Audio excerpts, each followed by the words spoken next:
you wanted this. Like, no matter what I'm doing, I'm like, you wanted this. Like, you may bitch now, but I remember when you fucking changed every aspect of your life, your family's life, your friends' lives, because you wanted this to happen. So you wanted this. Don't ever fucking sell out on this right now. And then the other thing I always say to myself is, what's the alternative? So I go, okay, fucking, what's the alternative? Sometimes I think it's doing stuff which scares me.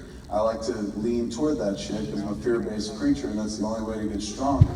So like, Tusk was terrifying to me. The idea of making a movie about a guy who turns another guy into a walrus, I knew I'd get ridiculed. I know people would be like, he's smoking way too much fucking weed and stuff like that. But at the end of the day, I was like, what's my alternative? I don't do it, then I'll sit around for the rest of my life and be like, fuck, what would have happened if we made that movie? What would have happened if we made that fucking walrus thing? But I didn't do it because I was fucking scared of failure, scared of something, you know, fucking not working out. So those are the things that power me through. It'll stop me from bitching, it'll keep me going forward when shit gets really hard. What's the alternative? There is no alternative. I have to do this, otherwise there's nothing worth doing. And you know, I'll set up a bunch of things so that it's not just all my eggs in one basket. I learned that early on and shit. Like after Mallrats died at the box office, and it did. A lot of people love that movie now, but when it came out in theaters, man, it was on 600 screens, died in its first fucking weekend, hardcore and shit. And it found its audience later on, the audience kind of grew. But you know, I learned early on, like I was sitting there going like, oh my God, this didn't work out the way I wanted it at all. Like fucking it all blew up. It didn't turn into what I hoped it would be. And I remember thinking like, you wanted this. Like, my God, you wanted to make this movie. Like, it wasn't about what it would do at the box office and shit. It was just about making it. And so what was the alternative? If you didn't do this, you would have thought about it your whole fucking life. It's better to do it than no, because there's no failure, man. As long as you can make sure everyone's bills are covered. Like in my world in film, I can make stupid shit as long as the budget's very low. $3 million, that's what Tusk cost. That's enough to get back to people, man. Foreign sales and shit like that. So you cover everybody's bets and go forward and make it. Everybody involved knows that like, this ain't gonna light the world up. Could. It's like buying a lottery ticket, man. Could be nothing, could be everything and shit like that. So I would say, honestly, like, those are the things that have helped me over a career. Anytime there's moments where I'm like, I suck at this, and then believe me, that happens a lot, especially with the world constantly telling me I suck at it. It's very easy to fucking believe them and stuff. But whenever I think about that, I was like, all right, sad sack, fucking if you suck at this so bad, what's your alternative? What were you gonna do if not this shit? God bless you. What are you gonna do if not this? And there is no alternative. It's this or fucking nothing. This is the way I wanna spend my life. It's not for everybody, but for me, fuck, I'd rather die doing this than, you know, fucking half live not doing this shit. So, I know it sounds pie in the sky, but this is the best advice I can give based on a career that I've lived so far. Tell your fucking story, man. Like, you know, there's always this hesitancy to try to be original because everyone wants to do what has worked before.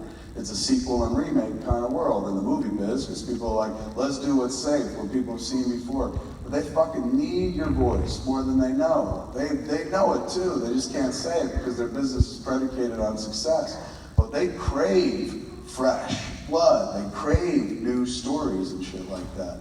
They want you, they don't want me anymore. I'll tell you this much, it was much easier to get that stupid fucking Walrus movie financed than it was Clerks 3. And Clerks 3, everybody knows what that is. Dante, Randall, Jane, Silent Bob, we've seen Clerks 1 and 2. That's exactly why it's been more difficult to get money for that movie, because people are like, we've seen a Clerks movie. In fact, we've seen 2 of them, but we ain't never seen no movie where a motherfucker turns another motherfucker into a walrus. And that's good to know. It's a little heartening to know that there's money out there for something original, even something fucking as stupid as that movie and shit. There's some money out there for it. Like, it's not just safety out there. It's not just people going, oh, we just want to do the staid and the unoriginal and shit like that. So they need your voice, man, because they ain't heard your story yet. They've heard my stories a zillion fucking times. They've heard a lot of people's stories in this business over and over again. Francis Ford Coppola said a long time ago, 25 years ago I think it was, he said the future of cinema is a little girl in the Midwest with a video camera. You just haven't met her yet. It's absolutely true. Maybe you're that fucking little girl he was talking about all that time. I mean, you're 17, but that's little enough. So go out and fucking tell your story. Don't be ever tempted to tell somebody else's. Life is too fucking short to tell somebody else's story. Like, I went to Flash and told their story because that's part of my religion. I grew up with comic books and stuff. But I don't like telling other people's stories generally. Oh my God, I have so much I want to say. And I want to say it before I fucking leave this world, man. There's never enough time to say all the things you want to say. So the only value I have into anybody out there, creatively or otherwise, is by being myself, telling my story. Telling other people's shit goes by the way of ruin for me. So they feel the same way about you, they just don't know yet. They haven't met you yet, man. But you got something to show them, something to tell them that they've never heard before. They've heard from everybody. They ain't heard from fucking you yet. Just make sure they hear you, man. And don't get discouraged if they don't hear you the first time or the second fucking time. But seriously, what's your alternative? Uh-oh, what's this? What is this? Need you to wrap it up. Oh shit, we have to go. Oh my god, it's almost midnight. Holy shit, I was rambling for so fucking long.